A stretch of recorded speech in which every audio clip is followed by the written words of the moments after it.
Kwentong Pambata. Ang prinsesang nag-oopera. Noong tayo ay bata pa, nais nating maging maraming bagay kapag tayo ay lumaki. Gusto nating maging guro, driver ng truck, siyentipiko, pati na rin ang mag-aari ng tindahan ng alagang hayop. Ina! Ano pang gusto ng mga prinsesa paglaki nila? Maging reyna, syempre. Pero hindi ba lahat ng maliit na prinsesa ay gusto maging reyna? Ito ay si Munting Stephanie, prinsesa ng kaharian ng Hellheart. Ama! Huwag kang mag-alala, iha. Handa na ang mga doktor, mahal. Hindi! Huwag kang sumama sa kanila! Nakakatakot ang mga doktor! Steph! Iha! Prinsesa,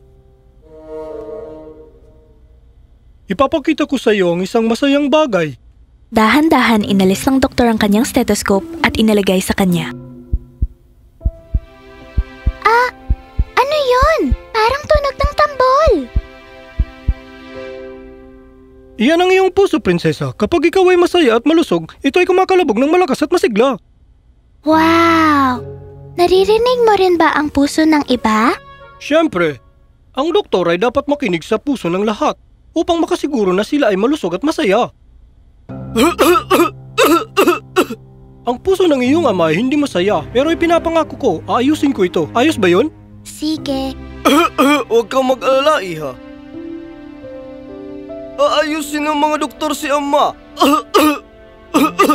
Naghihintay si Prinsesa Stephanie habang ginagamot ng mga doktor ang kanyang ama at matapos ang ilang sandali,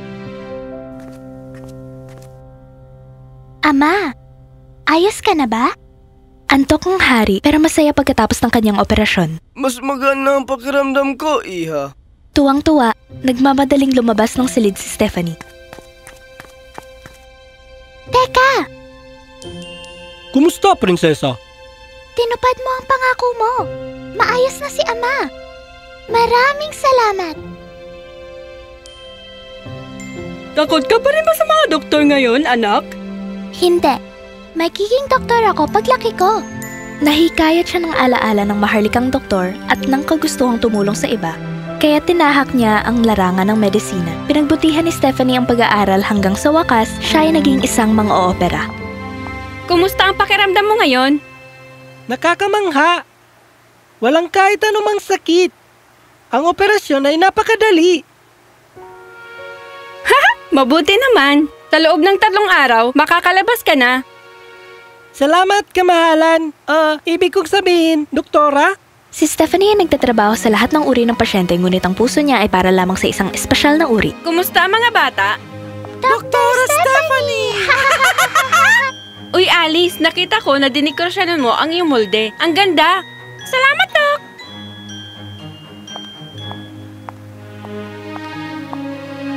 Oy, James! Anong problema? Sabi ng nurse, kailangan ko magpaturok mamaya. Ayoko ng karayom. Anong problema ng iyong laruan? Naglalaro kami at napunit. Kinuha ni Stephanie ang laroang oso at maingat na sinimulang itong tahiin. Si James ay nanonood habang siya ay maingat na nag-aayos nito. Kitam, parang bago ulit. At ang kailangan lang ay karayom. Wow! Tama ka! Ayaw ko rin ng karayom. Gusto mong malaman ang sikreto ko? Isasara ko ang aking mga mata, dadamhin ng mabagal at iisipin ang isang bagay na gusto ko. Oh, susubukan ko ito! Siya ay lubos na minamahal at hinahangaan ng mga pasyente at mga kasama sa trabaho. Maliban sa pagtatrabaho sa ospital, bumibisita na rin siya sa mga bahay at nagpapagamot ng mga pasyente sa mga maliliit na klinika. Lubos siyang ipinagmamalaki ng kanyang mga magulang ngunit sila ay nag-aalala.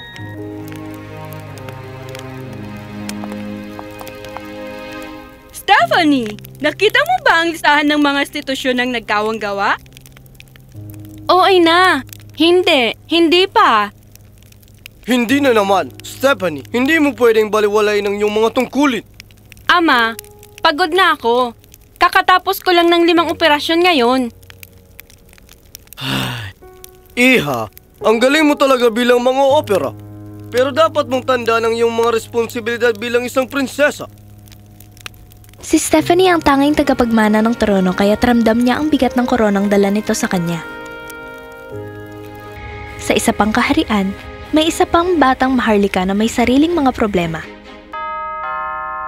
Narito si Prinsipe Nolan, pangalawang tagapagmana ng trono sa kanyang kaharian, Tranquilis. Oh, Richard, anak ko! Dapat kong sabihin ang iyong pinakabagong misyon sa diplomasya sa kalapit na karya na isang tagumpay! At ang iyong talumpati sa maharlikang piging? Lubos na nakakaakit! Hindi ko mapigilang maging ganong kagaling.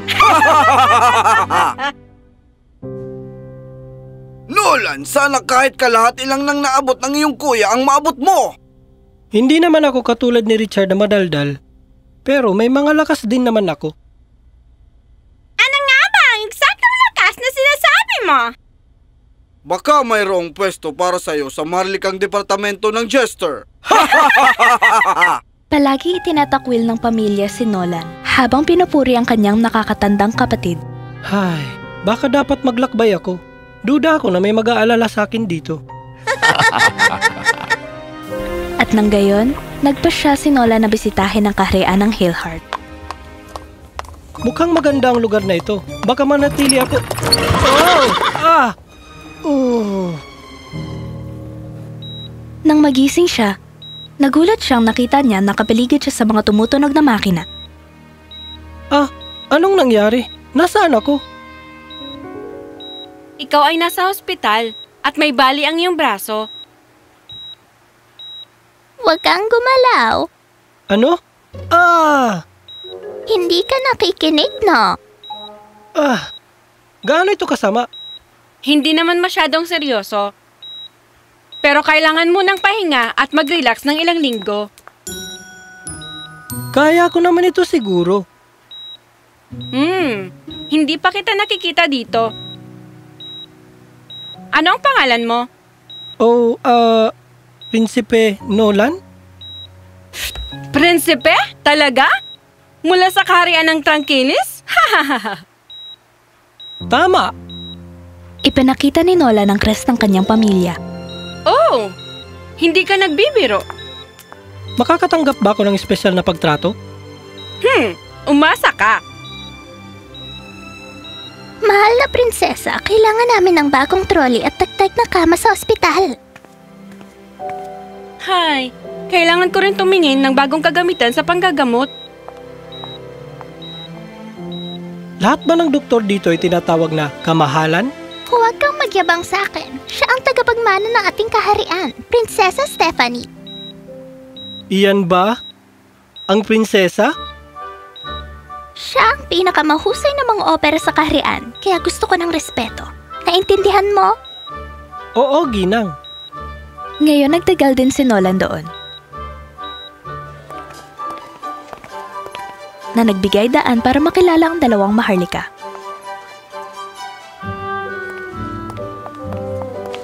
Kumusta, prinsesa?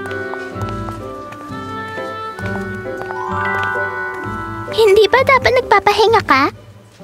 Nagpapahinga na ang braso ko, hindi kailangan ng binti ko. Ayos lang yan, Nolan.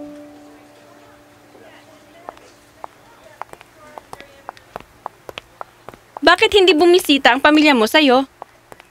Kasi hindi kami talaga magkasundo. Isinalaysay ni Nolan kay Stephanie ang masamang ugali ng kanyang pamilya. Grabe naman. Huwag kang mag-alala, ako'y masaya dito. Mas gumagaan ang loob ko kapag kasama kita. Ang pambobola ay hindi dagdag puntos para sa pasyente. Hay, Parang pagod ka. sa pagitan ng trabaho ko dito at ng mga tungkulin ko bilang prinsesa, ito ay tunay na mahirap. Pinanood ni Nolan habang umiikot siya. Ang ilan sa mga bata ay na-overwhelm sa karayom, operasyon at kapaligiran ng medisina. Isa sa mga pasyente ay si Ali. Uy, Ali, handa ka na ba para sa operasyon mo ngayon? Hindi. Dr. Stephanie, natatakot ako. Si Ali ay may problema sa paghinga at kailangan niya ng septoplasty. Si Anton, kapatid niya, at ang ilan sa kanyang mga kaibigan ay nag-aalala na rin. Sinasabi nila na nakakatakot at masakit ang mga operasyon. Anton, mahilig ba kayo ni Ali tumakbo at maglaro ng magkasama? Opo, pero si Ali madaling napapagod.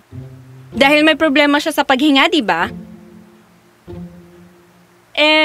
Paano kung sasabihin ko sa'yo na sa pagdating ng tag-araw, kayanin ni Ali tumakbo at maglaro hanggat gusto niya. Talaga?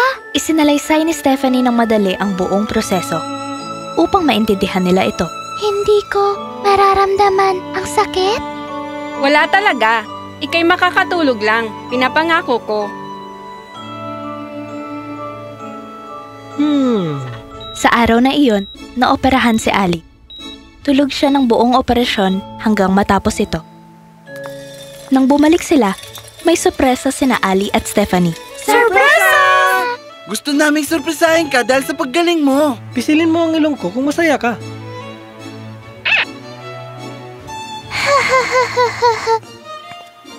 Maayos lang ba ang operasyon? Oo, hindi talaga masakit. Mas maginhawa na ang paghinga ko ngayon. Ha? Salamat. Walang anuman. Anong meron dito? Si Anton at ilang mga kaibigan ni Ali ay medyo kinakabahan. Nagdesisyon akong gumawa ng isang bagay upang mapasaya ang lahat. Paano ka tinulungan ng mga nurse? Karaniwan, sila ay mahigpit. Natural akong kakit-akit. Sang-ayon ako. Pagkatapos ng lahat, si Nolan ay naging paborito sa ospital habang nagdudulot siya ng kasiyahan at paghihikayat sa bawat pasyente roon. Anong ginuhit mo? Gumuhit ako ng kangaroo. Sa akin ay pato. Maganda. Araw-araw, nagpaplano siya ng mga masasayang aktibidad para sa mga bata at iba pang pasyente. May araw sa ating mga kamay, paa, at puso. Siya'y tumutulong kay Stephanie sa ilang mga gawain ng kaharian. Dahil sa tulong ni Nolan, umuunlad ang mga bagay at nagagawa ng maayos ni Stephanie ang kanyang trabaho. At dahil nandyan si Stephanie sa kanyang tabi, lumakas ang kumpiyansa at saya ni Nolan. Sa huli, sa pagsasama nila, sila ay nahulog sa pag-ibig. Sa wakas, gumaling na si Nolan at panahon na para bumalik siya sa kanyang tahanan. Ayokong bumalik sa bahay. Babalik ka rin naman. Mamimiss kita hanggang sa muli. Ngunit bago siya makaalis, may nangyaring hindi inaasahan. Doktor, may emergency tayo. Tulungan niyo ako. Pakiusap. Ang dibdib ko. Richard? Matagal nang may sakit si Richard at narinig niya ang reputasyon ni Stephanie. Nagulat siyang makita si Nolan doon. Nolan? Kailangan natin siyang dalhin sa OT. Bilis! Si Stephanie, kasama ang iba pang mga opera, agad na nagamot si Richard. At matapos ang maraming oras ng paghihintay, natapos ang operasyon. Naiyak ang hari at reyna nang makita nila siya. Mabuti. Swerte ka at dumating ka sa tamang oras. Salamat, Dok. Walang mga doktor sa Trangkilis ang kasing galing mo. Bakit ka nagulat na makita ako? Nagpadala ako ng mensahe na nandito ako nagpapagaling. Nakalimutan namin! Sana hindi mo kami masyadong pinapahiya dito.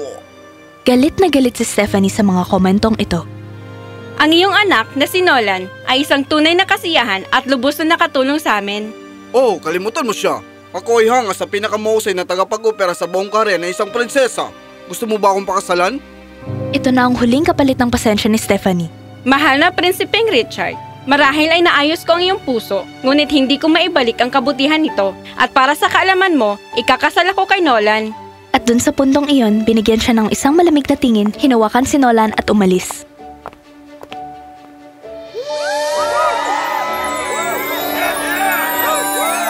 Tingnan niyo, sila na yon. Hooray! Mukhang nahulog ka rin sa kapugian ko sa huli. Hank, Si Stephanie at si Nolan ay nakakita ng lakas sa isa't isa. Minsan, ang mga tao o sitwasyon ay maaring magdulot sa atin ng pag-aalinlangan. Ngunit tayo ay swerte. Ang ating mga pasyon ay magliliwanag. Patnubayan tayo. Katulad ni Nolan na nag-aalaga ng lubos sa kayamanan ng kaharian at si Stephanie nag-aalaga ng kalusugan ng kaharian ay nagdadala ng wala kundi kaligayahan sa kanilang buhay at sa lahat ng nasa paligid nila.